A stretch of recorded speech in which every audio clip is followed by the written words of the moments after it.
So happy to be here with you, Natasha, in your new exhibition, Halcyon.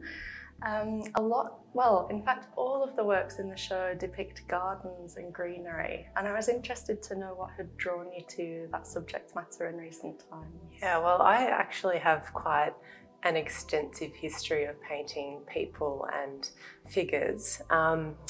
But it was about 5 years ago or so that I started concentrating on gardens and the natural landscape.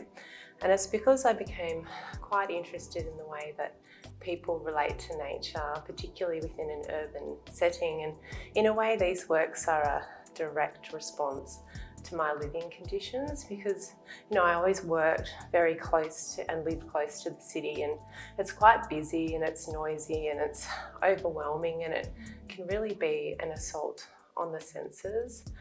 And I find that many of us are quite divorced from the natural world, and we infrequently question the implications on our physical and mental well-being. And I'm certainly interested in the notion that a stronger connection to nature could enable us to further thrive as a species. And it's these, beautiful small pockets of nature that enable us to have a bit of respite and tranquility amid the chaos of a major developed city.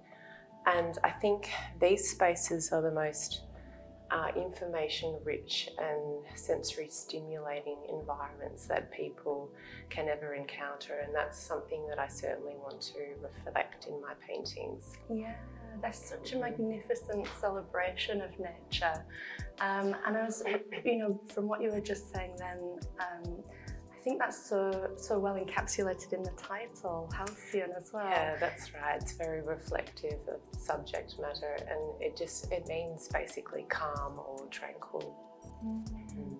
And it's interesting too, because I think perhaps the process of making the works as well has that level of calmness. I mean, I can't imagine the patience and the stillness and concentration you must have. Yeah, look, it's quite a labour-intensive process, and it starts with a very smooth ground, and the painting's built up over many weeks and sometimes months.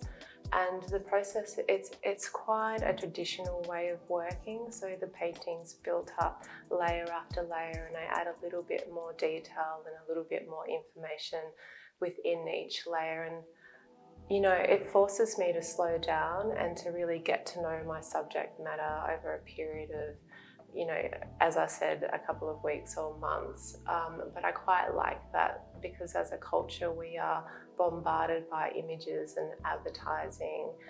And I think this kind of oil painting is really an antidote to that. And it's something that I've been really interested in for the past 20 years or so. Yes, you're a master at it, there's no doubt about it. But it still keeps me challenged, and I think that's why I'm still so engaged with it. And as you mentioned, it is a traditional technique and it's centuries old, but still the works have a very futuristic look to me. I think that is because of the aesthetics. And look, I've painted directly onto dye bond, and dye bond is a coated aluminium, and it's usually used for industrial or architectural purposes, and it's not often used as a base for oil painting, although it certainly is growing in popularity. But I'm really attracted to that sleek quality, and it's quite reminiscent of an iPhone or a technological device.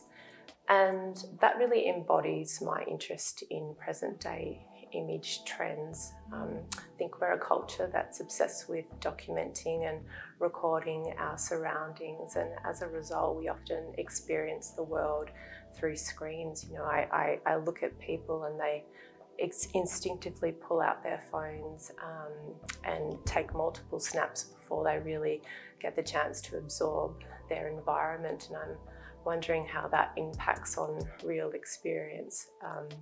And that's certainly something that I've tried to highlight within my work and within their physical appearance.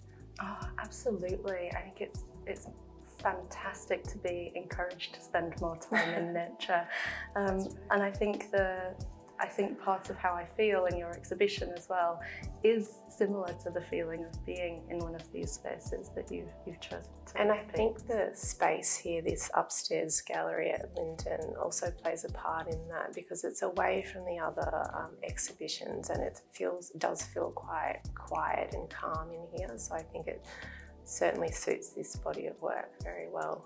Yeah, and it's good too because we can see trees and wildlife outside from the outer space as well. And that's amazing that the works that are in the foyer area there, that the trees are reflected in the golden mirrors, and that's, you know, an amazing part of those works where they shift and change with their environment. So yeah, I love how they look in that space.